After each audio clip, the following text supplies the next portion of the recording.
Shortcut. हम continue कर रहे हैं हमारा चैप्टर नंबर 1 साइंस की बुक से। चैप्टर का नाम है क्रॉप प्रोडक्शन एंड मैनेजमेंट। तो शुरू करते हैं आज हम। ये हमारा थर्ड वीडियो है। इससे पहले ये चैप्टर के 2 वीडियोस बन चुके हैं। अगर आपको वो दोनों वीडियोस नहीं मिले हैं तो इसी वीडियो के डिस्क्रिप्शन बॉक्स में जाकर आप दोनों लिंक्स ले सकते हैं। तो शुरू करते हैं आज का topic, source of irrigation. Irrigation का मतलब, जैसे कि मैंने आपको बताया था पिछले वीडियो के अंदर भी, इरिगेशन का मतलब होता है पौधों को पानी प्रोवाइड करवाना, यानी कि पौधे जो हैं उनको जो पानी दिया जाता है उसको हम कहते हैं इरिगेशन। अब सोर्सेज ऑफ इरिगेशन की बात करें तो इरिगेशन किन किन चीज़ों से किया जा सकता है, कैसे कैसे हम इरिगेशन कर सकते हैं, जैसे कि वेल्स के द्वारा, ट्यूबवेल्स के द्वारा, पॉन्ड्स, लेक्स, रिवर्स, डैम्स। ये जो सब आपने जो यहाँ पर टॉपिक्स देख रहे हैं, ये जो वर्ड्स लिखे हुए देख रहे हैं, ये सब जो हैं ये इरिगेशन के साधनों में से कुछ हैं। तो इरिगेशन के लिए इन सब का यूज़ किया जाता है। Now traditional methods of irrigation. अब ऐसे मेथड्स जो पुराने समय में यूज़ किए जाते हैं, इनकी ज़्यादातर जो हमारे कल्चरली हम यूज़ करते हैं, तो वाटर जो है वो हमें वेल्स, लेक्स और कैनल्स के द्वारा मिलता है।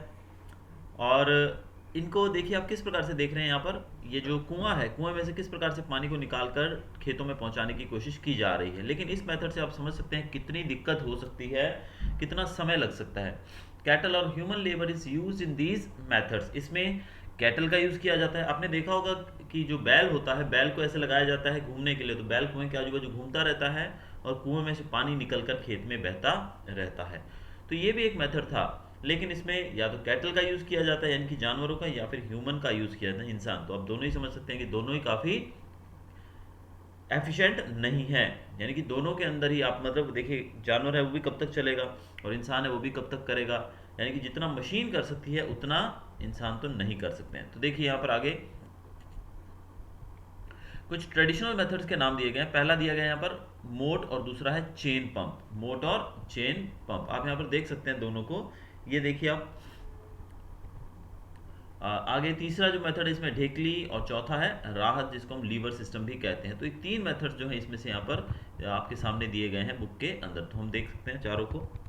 ये देखिए चेन पंप कैसे रहता है। देखिए ये इस प्रकार से एक सेटअप किया जाता है जिसमें ये बाल्टी है। देखिए ये जब अंदर जाएगी और पानी भरकर ऊपर लाएगी और फिर यहाँ से पानी इस ढांचे के अंदर इकट्ठा होगा और वो आगे चला जाएगा।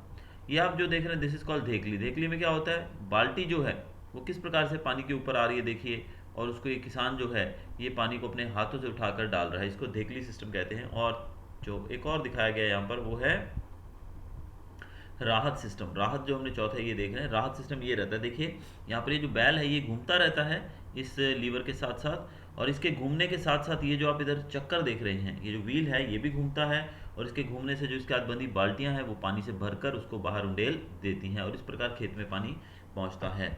और जो पहला मेथड जो हमने देखा वो है मोट या पुली सिस्टम। आप देखिए यहाँ पर इसमें पुली का यूज़ किया गया। देखिए ये पुली, ये जो आप फिगर देख रहे हैं इसके अंदर जो ये चीज़ आप ये एक छोटा सा पहिया देख रहे हैं, इसको पुली कहा जाता है।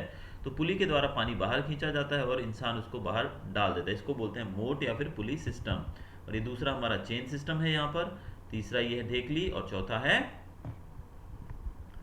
राहत system. Pumps are commonly used for lifting water, diesel, biogas, electricity and solar energy used to run these pumps. आजकल यूज़ किया जाता है पंप का, यानी कि खेतों में अगर आप जाएंगे तो आप देखेंगे कि पंपों का यूज़ किया जाता है खेतीबाड़ी में पानी को लिफ्ट करने के लिए।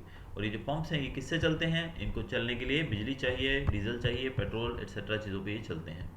अब आज हम बात करते हैं मॉडर्न मेथड्स ऑफ इरिगेशन की। ये जो हमने पीछे देखे 4 मेथड, ये तो प्राचीन मेथड थे, यानी कि पुराने मेथड थे, ट्रेडिशनल मेथड जिसको हम बोलते हैं। अब हम बात करेंगे मॉडर्न मेथड्स की भी।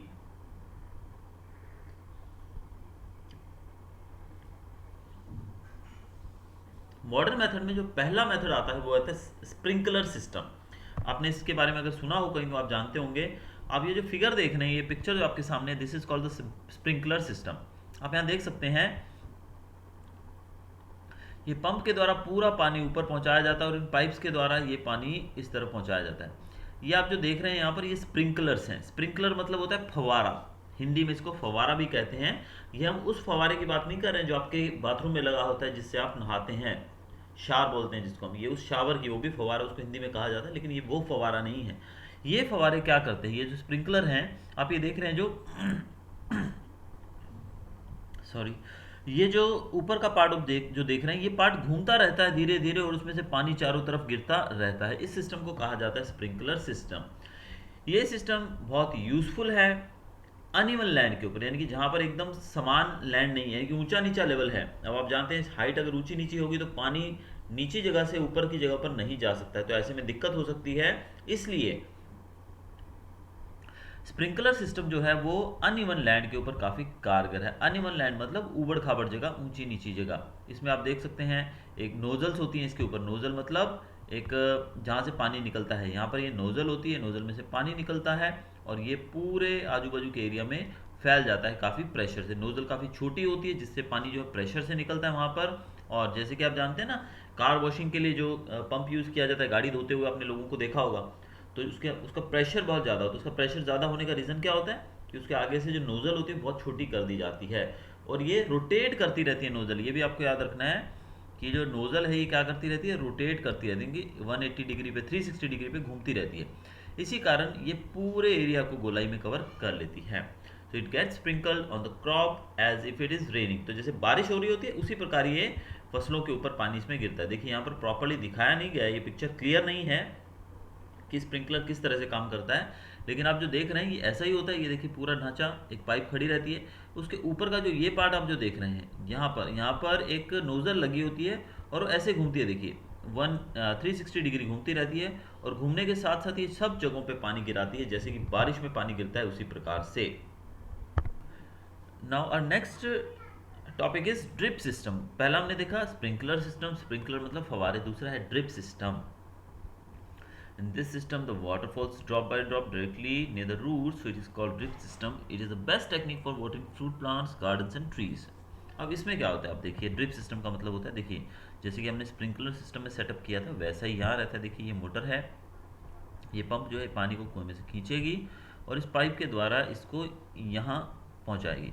और यहाँ पर ये जो पाइप आप देख रहे हैं, इसके अंदर जो हर एक पौधे के ऊपर एक छोटा छोटा ओपनिंग रहता है, यानी कि इसको हर एक पौधे के ऊपर ऐसे डाला जाता है, देखते हैं। और इसके अंदर छोटा सा होल होता है जहां से पानी बूंद बूंद करके गिरता है। कैसे गिरता है, एक एक बूंद करके गिरता है। तो इस सिस्टम के अंदर जो पानी है डायरेक्ट पेड़ की जड़ों में गिरता है, पौधे की जड़ों में गिरता है और पानी की वेस्ट बिल्कुल भी नहीं होती है। इसका उपयोग किया जाता है उन जगहों पे जहां पे पानी की बहुत ज़्यादा कमी रहती है। तो हमने देखा किस प्रकार से इरिगेशन के जो ट्रेडिशनल मेथड्स है वो कैसे काम करते हैं, और हमने मॉडर्न मेथड्स के बारे में भी देखा जिसमें हमने स्प्रिंकलर सिस्टम और ड्रिप इरिगेशन सिस्टम को समझा। अब आगे हम पढ़ेंगे प्रोटेक्शन फ्रॉम वीड्स। अब सबसे पहले आपको इस वर्ड का मतलब पता होना चाहिए कि what is the meaning of weeds. The word weeds मतलब होता है ऐसे पौधे जो हमारी ज़रूरत के नहीं हैं। ज़रूरत के नहीं है मतलब सपोज आपने खेत के अंदर, फील्ड के अंदर क्या लगाया है, आपने लगाया है गेहूं, लेकिन उस गेहूं के साथ कुछ अनचाहे पौधे भी उग जाते हैं। ये जो अनचाहे पौधे हैं इनको कहा जाता है वीड्स। जैसे कि आपने घर के अंदर कहीं गमले के अंदर या नियर बाय आपके घर के आजू बाजू गार्डन हो या घर के सामने 2-3 पेड़ लगाए हों, तो आपने नोटिस किया होगा जब हम पेड़ लगाते हैं, छोटा पौधा होता है तो उसके साथ नीचे धीरे धीरे कुछ और पौधे भी उगने लगते हैं। आपने लगाया था नीम का पेड़, लेकिन साथ में कुछ और पौधे भी नीचे उगने लगे हैं। अब ये जो दूसरे पौधे उग रहे हैं, ये आपने लगाया है नीम, लेकिन दूसरे पौधे साथ में उग रहे हैं, तो आपकी ज़रूरत क्या है, नीम के पेड़ की या उन पौधों की? तो हमें ऑब्वियसली नीम का पेड़ चाहिए, बाकी पौधे नहीं चाहिए। और वो जो दूसरे पौधे रहते हैं कांटेदार झाड़ियाँ वाड़ियाँ, इनको हम तुरंत काट देते हैं ताकि हम इसको पूरे तरीके से फील्ड से हटा सकें। अब एक बात ये भी उठती है कि इनको हटाने की ज़रूरत क्यों पड़ती है।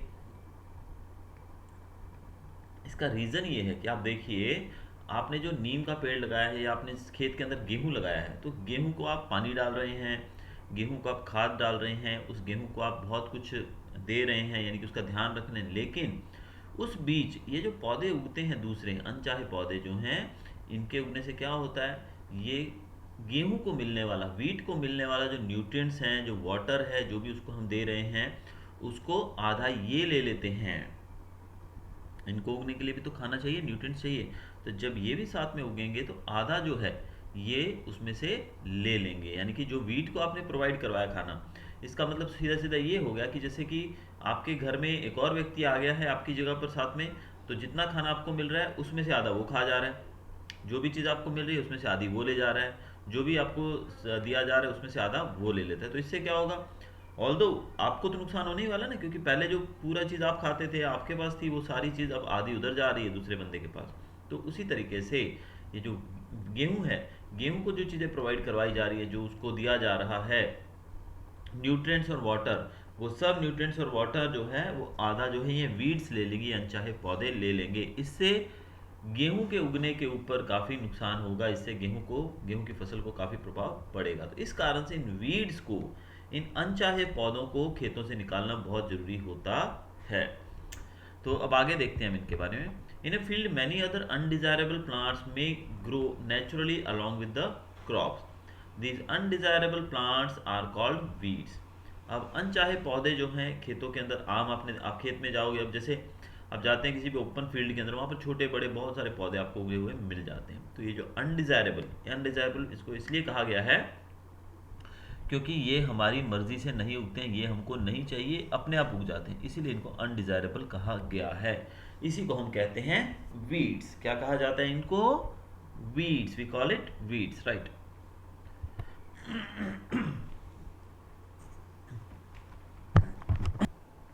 The removal of weeds is called weeding.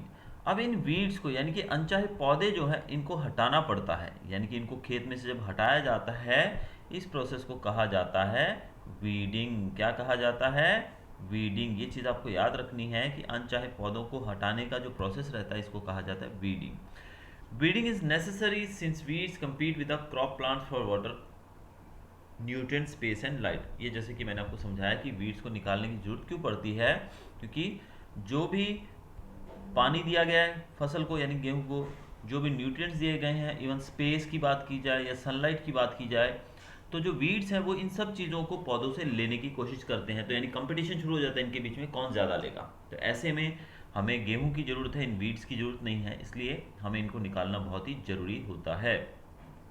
तो इस प्रकार ये उस क्रॉप की, उस प्लांट की ग्रोथ को बहुत ज़्यादा असर पहुंचाते हैं। Some weeds interfere even in harvesting and may be poisonous for animals and human beings. कभी कभी तो कुछ वीड्स ऐसे रहते हैं जो कि हार्वेस्टिंग यानी कटाई के समय बीच में आ जाते हैं, और ये वीड्स कैसे होते हैं? पॉइजनस होते हैं, जहरीले होते हैं। इससे एनिमल्स और ह्यूमन बींग्स के लिए बहुत ज़्यादा खतरा भी हो सकता है। तो इसलिए इन वीड्स को निकालना ज़रूरी रहता है। Farmers adopt many ways to remove weeds and control their growth. अब फार्मर्स जो है इसके लिए बहुत सारे तरीके अपनाते हैं इनको निकालने के। इसमें से कुछ बताए गए, जैसे कि tilling before sowing of crops helps in uprooting and killing of weeds which may then dry up and get mix with soil. अब यहाँ पर एक प्रोसेस बताया गया टिलिंग का। टिलिंग में क्या होता है? ज़मीन को अच्छे से नीचे से ऊपर की तरफ पलट दिया जाता है, जैसे कि हमने स्टार्टिंग में पढ़ा था प्लॉइंग करना, प्लॉइंग को टिलिंग कहा जाता है। तो टिलिंग में क्या होता है, आप जानते हैं जो हमारा हल रहता है वो ज़मीन को काफ़ी अंदर तक खोद देता है। तो जब खुदाई हो जाती है तो ये वीड्स होते हैं, इनकी जड़ें बहुत गहरी नहीं होती हैं, छोटे छोटे पौधे होते हैं। तो जब इनको हम क्या करते हैं, टिलिंग कर देते हैं, तो टिलिंग के समय जो सारे ये पौधे हैं ये उखड़ जाते हैं और ये टूटकर गिर जाते हैं, और फिर ये सूख जाते हैं और अपने आप ये मिक्स हो जाते हैं सॉइल के अंदर। तो इस प्रकार से इनको टिलिंग के द्वारा निकाला जा सकता है। The best time for the removal of weeds is before they produce flowers and seeds. इनको निकालने का सबसे अच्छा समय होता है जब ये उगते हैं तभी, यानी कि इनके ऊपर, पौधे के ऊपर फ्लावर्स और सीड्स ना आए, तब इसको हमें रिमूव कर देना चाहिए। अगर सीड्स वगैरह आ गए तो फिर सीड्स गिराने के बाद ये और ज़्यादा भी वीड्स क्रिएट कर सकते हैं। तो इसलिए इसको जैसे उगता है, यानी कि मेच्योर नहीं होता है, उसी समय इसको काट देना चाहिए।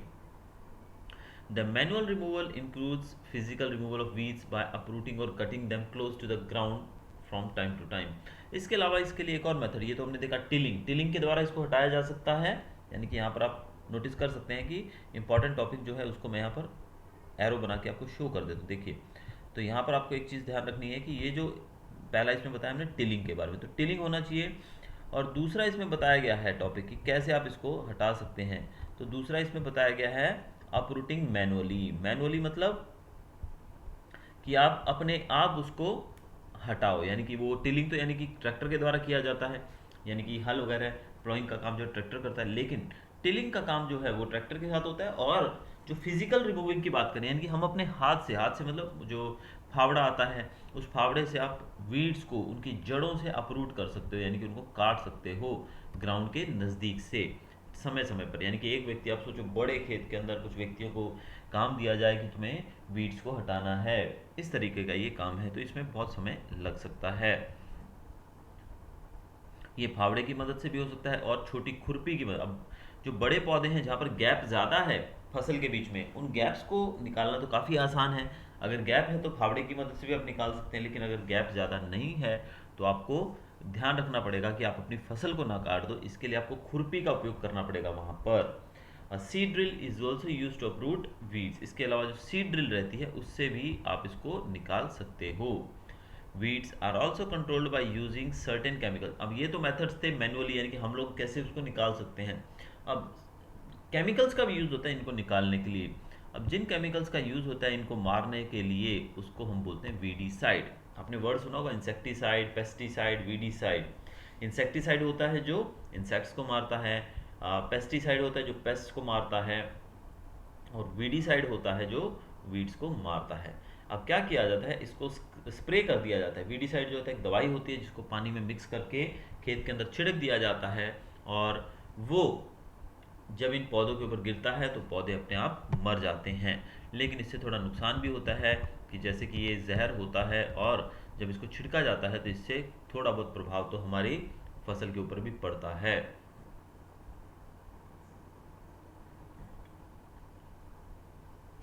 तो वीडीसाइड को छिड़कने का जो बेस्ट समय रहता है वो पौधे के अच्छे से फ्लावरिंग और सीड्स आने से पहले पहले इसको कर देना चाहिए, यानी कि उसके ऊपर पौधे के ऊपर फूल और सीड्स उसके अंदर बने उससे पहले इसको वीडीसाइड के द्वारा इसको मार देना चाहिए। लेकिन वीडीसाइड छिड़कने से क्या होता है, फार्मर्स की हेल्थ के ऊपर भी असर पड़ता है, क्योंकि वो जहर होता है बहुत ही खतरनाक, और इस कारण से इससे नुकसान पहुंचता है। इसको बहुत ध्यान से करना पड़ता है। इसको छिड़कने से पहले अपने नाक और मुंह को कवर करना पड़ता है कपड़े से, ताकि स्प्रेइंग के दौरान वो जो केमिकल है वो उड़कर आपकी आँख और मुंह के द्वारा, नाक के द्वारा अंदर ना चला जाए। तो बहुत ही सावधानी रखनी पड़ती है। आपने देखा भी होगा खेतों में किस प्रकार से किसान जो है ये काम को अंजाम देते हैं। अब हमारा अगला प्रोसेस है दैट इज़ हार्वेस्टिंग। हार्वेस्टिंग का मतलब होता है कटाई। आप इस फिगर में जो सिकल है इसको देख के समझ गए होंगे कि हम किसके बारे में बात करने जा रहे हैं। इसको आप जो देख रहे हैं दिस इज कॉल्ड सिकल। इसको सिकल कहा जाता है। सिकल मतलब काटने के लिए जो यूज़ किया जाता है फसलों को।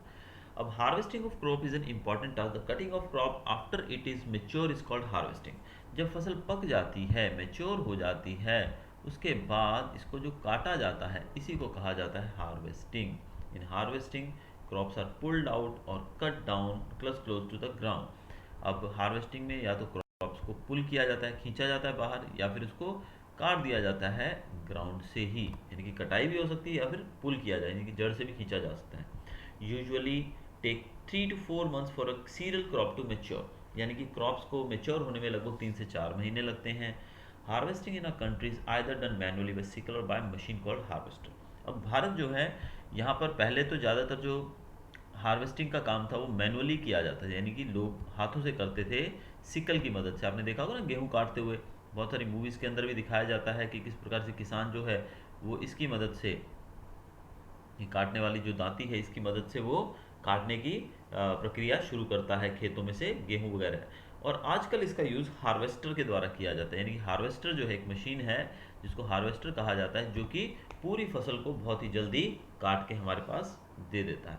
इन the harvester in the harvested crop the grain seeds need to be separate. अब आपने जो काट लिया है फसल, उसको काटने के बाद खत्म नहीं हो गया सब कुछ। आपने गेहूं देखा है ना, गेहूं का पौधा जो होता है जब वो पीला हो जाता है, पक जाता है, तो उसको काटा जाता है। तो गेहूं को नीचे से काट लिया जाता है पूरे पौधे के साथ, लेकिन उसके अंदर से हमें गेहूं का पूरा पौधा नहीं चाहिए, हमें सिर्फ चाहिए क्या, सीड्स, उसके बीज चाहिए। नाउ अब उस बीज को, यानी कि उसके भूसे में से बीज को अलग करने की प्रक्रिया जो होती है उसको थ्रेशिंग कहा जाता है। ये आपको याद रखना है कि जब सीड्स जो हैं, यानी कि गेहूं के जो बीज हैं जिसको हम खाते हैं, उसको उसके भूसे से, चाफ कहा जाता है जिसको, ये जो चाफ है इससे उसको अलग किया जाता है। इस प्रोसेस को कहते हैं थ्रेशिंग। इसको करने के लिए एक मशीन आती है जिसको कहा जाता है कंबाइन। आपने सुना होगा, ये मशीन जो आप सामने देख रहे हैं दिस इज कंबाइन। अब ये जो मशीन देख रहे हैं ना, दिस इज कॉल्ड कंबाइन। इसमें क्या होता है, देखिए ये खेत के अंदर सीधी सीधी चलती जाएगी, और ये जो पूरा बड़ा सा जो इसके आगे का ये हिस्सा देख रहे हैं, तो ये इतनी ज़्यादा फसल को एक ही बार में काटती जाएगी, और उसको क्या करेगी, वो काट भी देगी उसको, और थ्रेशिंग भी कर देगी। यानी कि आजकल के जो मॉडर्न मेथड्स हैं उसके द्वारा कितना फ़र्क आ गया, देखिए कितनी ज़्यादा सहूलियत हो गई है।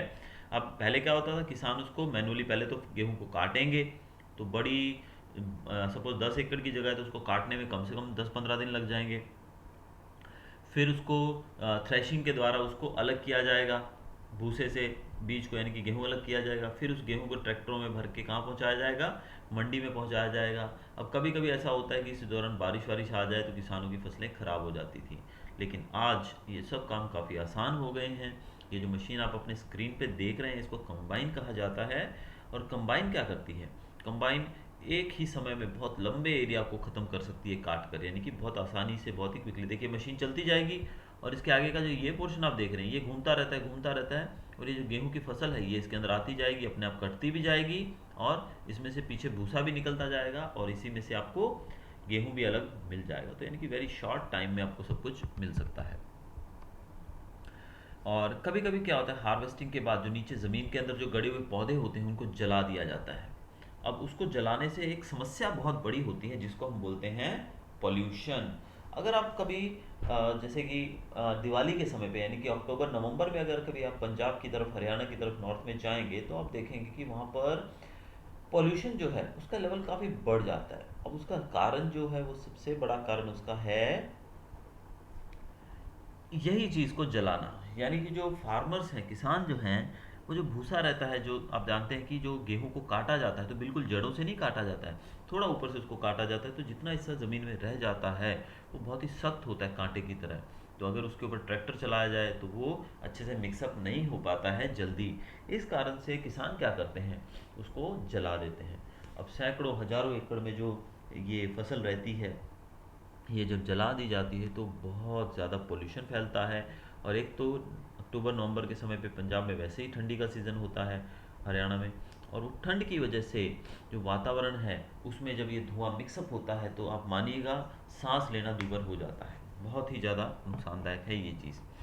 Farmers with small holding of lands to the separation of grains and chaff by winnowing. अब ये तो हमने बड़े किसानों की बात की जो इन मशीनों को अफोर्ड कर सकते हैं, लेकिन जो छोटे किसान हैं वो फसलों को काट कर उसको विनोइंग के द्वारा अलग करते हैं उसके भूसे से। यानी कि जो फसलें हैं, फसल गेहूं काटने के बाद विनोइंग, विनोइंग आप जानते हैं ना, यानी कि जो गेहूं है उसको, वैसे तो आप ये मशीन जो देख रहे हैं this is called the winnowing machine. इसमें क्या होता है, एक तरफ से बहुत तेज़ हवा आती रहती है और जो भूसा है वो एक तरफ उड़ जाता है और जो गेहूं है वो एक तरफ इकट्ठा हो जाता है। तो विनोइंग के द्वारा भी ये किया जाता है छोटे किसानों के द्वारा। अब हमारा लास्ट टॉपिक, जो भारत के अंदर बहुत सारे हार्वेस्टिंग फेस्टिवल्स मनाए जाते हैं देश के अलग अलग पार्ट्स के अंदर। जब फसल काटी जाती है तो किसान बहुत खुश होता है, अब उसके पास दो पैसे आने का एक ज़रिया बन जाता है, इस कारण से इस पीरियड को वो एंजॉय करता है। तो भारत के अलग अलग पार्ट्स के अंदर इसको अलग अलग तरीके से मनाया जाता है। तो आप देखिए यहाँ पर हार्वेस्ट सीजन, जैसे कि पोंगल, आपने नाम सुना होगा, पोंगल, बैसाखी, होली, दिवाली, निबन्या, नबन्या और बिहू, ये सब जो हैं ये हार्वेस्टिंग फेस्टिवल्स हैं। यानी कि किसान जब फसल काटते हैं उसके बाद ये इस फेस्टिवल्स को मनाते हैं।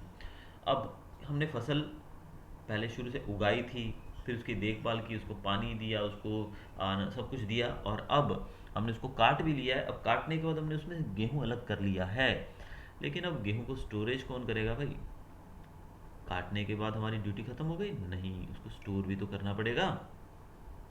तो हम पढ़ेंगे अब स्टोरेज के बारे में। Storage of produce is an important task. The harvested grains are to be kept for longer time, this should be safe from moisture, insects, rats and micro organism.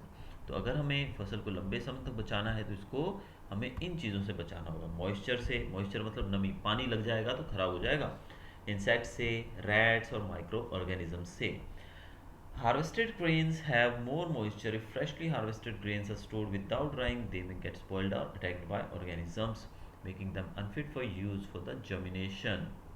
अब अगर हमने काटते ही ग्रेन्स को, यानी कि सीड्स जो हैं उनको हमने स्टोर कर दिया तो वो ख़राब हो जाएंगे। क्यों? क्योंकि उनके अंदर क्या होता है, मॉइस्चर, नमी होती है। इसलिए हमें सबसे पहले क्या करना पड़ता है, उसको ड्राइंग यानी कि सुखाना पड़ता है अच्छे से। जब वो सूख जाएंगे तब वो स्टोर करने लायक हो जाएंगे। Hence before storing the grains are properly dried in the sun to reduce the moisture in them. तो ग्रेन्स को स्टोर करने से पहले उनको सूरज की रोशनी में अच्छे से सुखाया जाता है। इससे क्या होता है, सुखाने से क्या होता है, उसके ऊपर इंसेक्ट्स का यानी कि पेस्ट यानी कि जो कीड़े मकोड़े हैं, बैक्टीरिया है, फंगाई है, इनका अटैक नहीं हो पाता है, वो बच जाते हैं। अब यहाँ पर एक चीज़ और बताई गई, आई सो माई मदर पुटिंग, पहेली पूछ रही है कि मैंने अपनी माँ को देखा है कि वो सूखे नीम के पत्ते, आयरन ड्रम, आपने ये चीज़ देखी होगी ना, एक बड़े बड़े लोहे के ड्रम आते हैं आजकल, और उन ड्रम्स के अंदर गेहूँ रखा जाता है, और उस ड्रम के अंदर कुछ पौधे भी डाल दिए जाते हैं, यानी कि नीम के पत्ते। ये क्यों डाले जाते हैं, अब यहाँ पर ये पूछा गया है। आप यहाँ पर कुछ और चीज़ें देख रहे हैं, silos for storage of grains, ये जो आप पिक्चर देख रहे हैं ये ग्रेन स्टोरेज की यूनिट है, यहाँ पर ग्रेन्स को स्टोरेज किया जाता है। दूसरा आप यहाँ पर देख सकते हैं storage of grains in Ghani bags in ग्रैंडरीज, ये देखिए बैग्स के अंदर भर के यहाँ पर ग्रेन्स को स्टोरेज किया गया है, स्टोर किया गया है। अब पहली बात तो जो कहा जाता है कि नीम जो है वो कड़वा रहता है और वो बहुत ही फायदेमंद रहता है, इस कारण से नीम जो है उसके पत्तों को गेहूं के साथ ऐड कर दिया जाता है, डाल दिया जाता है, ताकि उसको फंगस या उसको बैक्टीरिया ना लगे, क्योंकि ये अच्छे गुण हैं नीम के, जिस कारण से जो हमारा गेहूं है वो खराब नहीं होता है। अब हम स्टोरेज की बात करते हैं। Farmers store grains in jute bags और मेटेलिक बिन्स, फार्मर्स जो है बड़े बड़े जो लोहे के ड्रम्स के अंदर स्टोर करते हैं या फिर जूट बैग्स के अंदर किया जाता है, जो बैग आप देख रहे हैं यहाँ पर बोरियों के अंदर।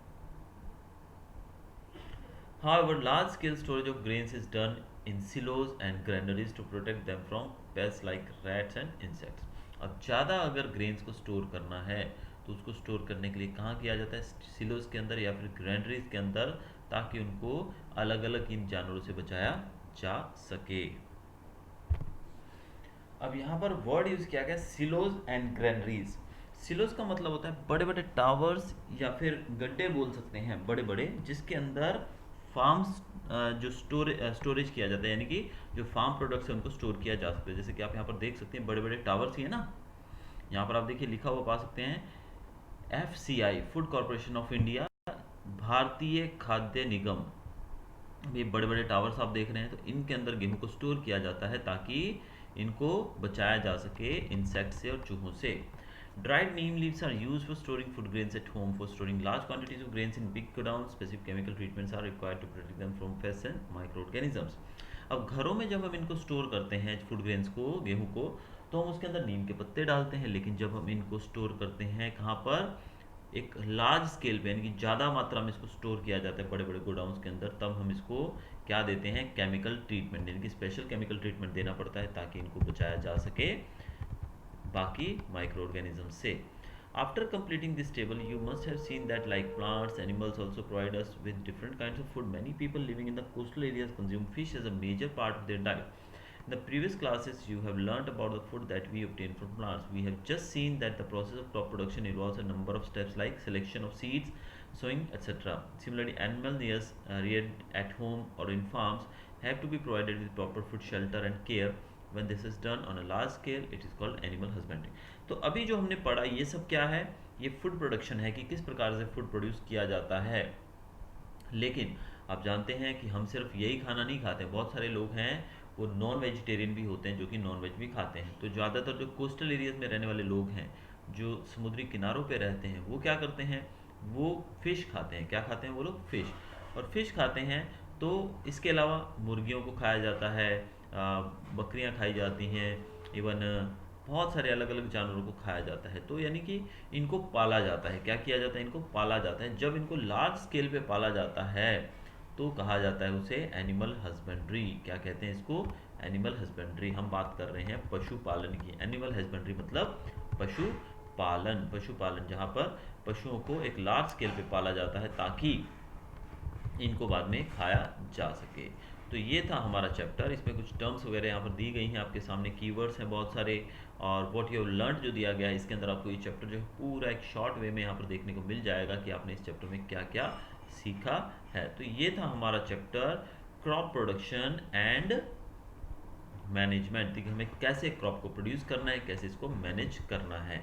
इसके बाद आपको ये एक्सरसाइजेस दी गई हैं, ये आपको सॉल्व करनी है पूरी, और मैच द कॉलम है, होपफुली आप पढ़ के खुद कर सकते हैं। बहुत ही आसान चैप्टर है। यहाँ देखिए नॉर्मल डेफिनेशंस पूछी गई हैं, what is irrigation, what are weeds, ये सब चीज़ें हम अभी पढ़ चुके हैं। तो ये था हमारा चैप्टर और अगर आपको वीडियो अच्छा लगा हो तो सब्सक्राइब कीजिएगा मेरे चैनल को, और साथ में बेल आइकन दबाना बिल्कुल भी मत भूलिएगा, ताकि आने वाले वीडियोस की नोटिफिकेशंस आपको मिलती रहे।